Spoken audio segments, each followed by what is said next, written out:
నమస్కారం. మానవ సేవే మాధవ సేవ. అమ్మ నాన్న టీవీకి స్వాగతం.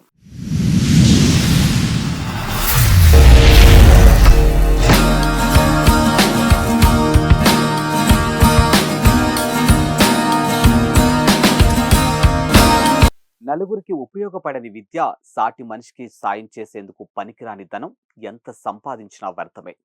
ఈ మాటలను శిరసా పాటిస్తూ తెలుగు రాష్ట్రాల్లోని ఎందరో సేవామూర్తులు తమకు కలిగినంతలో ఎంతో కొంత అనాథల కోసం అందిస్తూ ఉన్నారు. అమ్మా నాన్న అనాథల పుణ్యక్షేత్రానికి వస్తున్న భక్తులు శ్రీ సోమనాథేశ్వర స్వామి సేవలో తరిస్తూనే ఇక్కడ జీవిస్తున్న అయిన వారంటూ ఎవరు లేని అనాథల ఆకలి తీర్చుతూ అనాథల సేవే ఆది దేవుని సేవ అని చాటుతూ ఉన్నారు.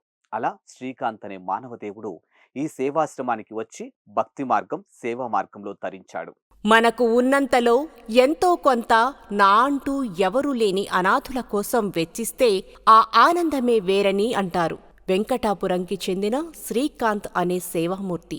అమ్మా నాన్న అనాథుల పుణ్యక్షేత్రానికి విచ్చేసిన ఆయన ముందుగా శ్రీ సోమనాథేశ్వర స్వామిని దర్శించుకుని శివయ్య అనుగ్రహాన్ని పొందారు. ఈ సందర్భంగా శ్రీ సోమనాథేశ్వర స్వామికి స్వయంగా అభిషేకం చేయగా అర్చకులు వారి గోత్రమైన పాండవుల గోత్రంపై ప్రత్యేక పూజలు చేశారు. స్వామి వారికి సమర్పించిన హారతిని కళ్లకద్దుకుని అర్చకులచే వేదాశీర్వచనాలు పొందారు. అనంతరం సేవా మార్గంలో భాగంగా వారికి తోచినంత సాయాన్ని విరాళంగా అందించి అనాథుల ఆశీస్సులు పొందారు.